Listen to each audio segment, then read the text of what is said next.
This is what church needs to be. When you tell the story, it's hard for people to look the other way. Women can raise half the sky. We have to have our country open to other people, not because they are good, but because we're good. Many people think you might be a darn good candidate for national office.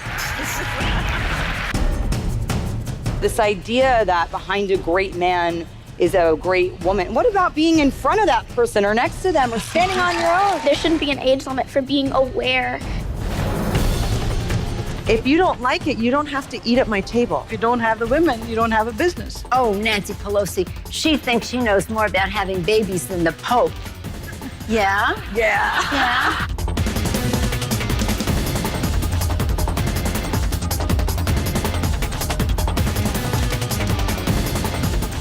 We plant a flag about who we are as a country. Not every woman who's sexual is a size 2. To know that there's such fierce, determined, resilient women out there that are stopping at nothing, breaking down these barriers, it lights your soul on fire. I know how powerful it is to have representation. This is bliss. This is brain sex.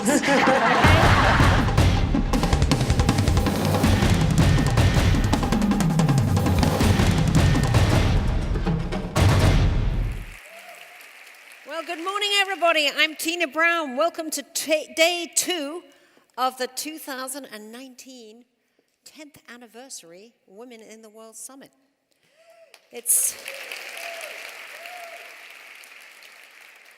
Wasn't last night absolutely amazing? I'm still on overdrive from the mighty Oprah. I mean, she gave us a masterclass in Life 101. She just rocked all the way from Sojourner Truth to Jacinda Ardern. It was just an amazing feminist jam. And Brie Larson, she really brought it, didn't she? I mean, if women would just learn to say, I'm right, she said, like men do, the world would be a different place. Brie, you do get it right quite a lot, I have to say. And we were all so moved by Lina Al-Athul, the Saudi sister of Loujain, the Saudi driving activist who was snatched off the streets by the brutal regime and is still in prison there. You know, it was Siblings Day yesterday, which I didn't even realize, so to have Lina's appeal was so deeply moving. And then there was that trio of fiery journalists who are fighting the digital lies and hate speech that are poisoning our politics and angering us all with the way they endanger lives. But today we have another stunning lineup for you. A field report on the battle for feminism moderated by the great Katie Couric. And we have Democratic powerhouse Stacey Abrams, who brings her righteous energy and political heat. She has a few of those too, but they're not so righteous. And then we have 2 women whose only crime in Uganda was to fall in love, plus the Hollywood-Bollywood cultural triple threat, Priyanka Chopra Jonas.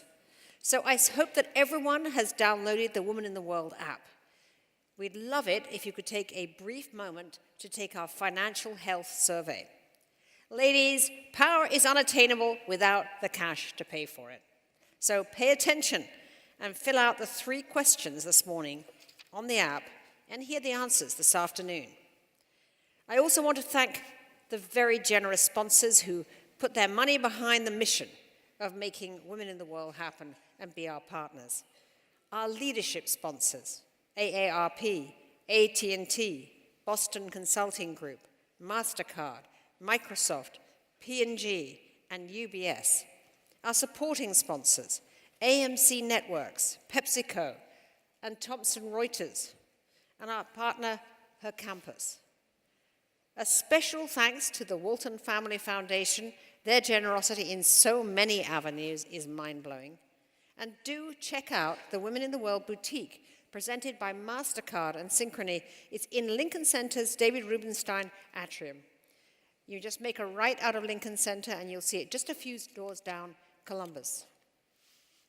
Lastly, thank you to our presenting sponsor, Toyota, who've been our loyal partner for 8 years. It's my pleasure to now introduce a woman who is a stellar leader in the Toyota team, Senior Engineer, Toyota Motor North American Research and Development, Jacqueline Birdsall. Take it away, Jacqueline.